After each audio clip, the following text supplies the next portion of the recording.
ஒரு குட்டி கதை மாதிரி ஒரு ஆட்டோக்காரர் ஒரு கர்ப்பிணி பெண்ணை ஆட்டோவில் ஏற்றிக்கிட்டு ஹாஸ்பிட்டலுக்கு போகிறாங்க. பெரிய மழை பெஞ்சுக்கிட்டு இருக்கு. அப்போ அவர்கிட்ட இருந்த அந்த கொடையை அந்த கர்ப்பிணி பெண்ணை கிட்ட கொடுத்துட்டு இதை எடுத்துக்கிட்டு போமா அப்படின்னு சொல்கிறாங்க. அப்போ அந்த பொண்ணு சொல்கிறாங்க, ஆனால் இது எப்படி நான் உங்ககிட்ட நான் திருப்பி கொடுக்கறது? அதுக்கு அந்த ஆட்டோக்காரர் சொல்கிறாரு, வேற யாருக்காவது தேவைப்படுறவங்களுக்கு கொடுத்துருமா அப்படின்னு சொல்லிட்டு அவர் போயிடுறாரு. அந்த கர்ப்பிணி பெண் அந்த கொடையை எடுத்துக்கிட்டு ஹாஸ்பிட்டல் வாசலுக்குள்ள போகும்போது அந்த வாசல்ல ஒரு பெரியவர் மழைக்கு பயந்துக்கிட்டு அப்படியே கை கட்டிக்கிட்டு நின்றுட்டு இருக்கிறார். அந்த கர்ப்பிணி பெண் அந்த கொடையை அந்த பெரியவர்கிட்ட கொடுத்து, ஐயா இதை எடுத்துட்டு போங்க ஐயா அப்படின்னு சொல்றாங்க. அதுக்கு அந்த பெரியவர் இதே மாதிரி கேட்கிறாரு, அம்மா நீங்க யாருன்னு எனக்கு தெரியாது, எப்படிமா இந்த கொடையை நான் திருப்பி உங்ககிட்ட கொடுக்கறது? அதுக்கு அந்த பொண்ணு சிரிச்சுக்கிட்டே சொல்றாங்க, வேற யாருக்காவது தேவைப்படுறவங்களுக்கு கொடுத்துருங்க ஐயா அப்படின்னு சொல்லிட்டு போயிடுறாங்க. உடனே அந்த பெரியவர் கொடையை எடுத்துக்கிட்டு பஸ் ஸ்டாப்புக்கு வராரு. பஸ் வருது, ஏறி போகும்போது அங்கே பார்க்குறாங்க ஒரு பூக்கார அம்மா பூவை வச்சுக்கிட்டு ஒரு அட்டையை இப்படி மழைக்காக பிடிச்சிக்கிட்டு உட்காந்துட்டு இருக்கிறாங்க. பெரியவர் போய் அந்த கொடையை அந்த பூக்கார அம்மா கிட்ட கொடுத்துட்டு அவர் பஸ் ஏறி போயிடுறாரு. பூக்காரம்மா அந்த கொடையை எடுத்துக்கிட்டு வீட்டுக்கிட்ட வரும்போது அங்கே ஒரு ஸ்கூல் படிக்கிற பொண்ணு பேக்கெல்லாம் மாட்டிக்கிட்டு மழையில ஓடி வர்றாங்க.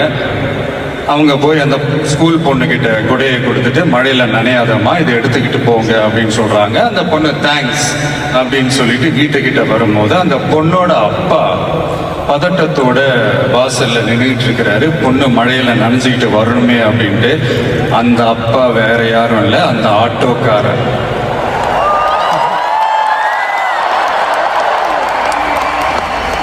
அந்த குடை அவர் கொடுத்த குடை.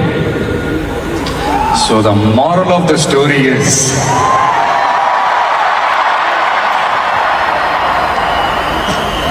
முடிஞ்ச வரைக்கும் எல்லாருக்கும் சின்ன சின்னதா ஒரு நல்லது, சின்ன சின்னதா ஒரு ஹெல்ப் அது செஞ்சு இருந்து பாருங்க. லைஃப் ஒரு மாதிரி ஜாலியா இன்ட்ரெஸ்டிங்கா இருக்கும். ஒரு ஃபேமஸ் சேயிங் ஒன்று இருக்கு, வெள்ளத்துல தவிக்கிற ஒருத்தருக்கு நீங்க படகு கொடுத்தீங்கன்னா பாலைவனத்துல நீங்க தவிக்கிறப்போ அது ஒட்டகமா வந்து நிற்கும்.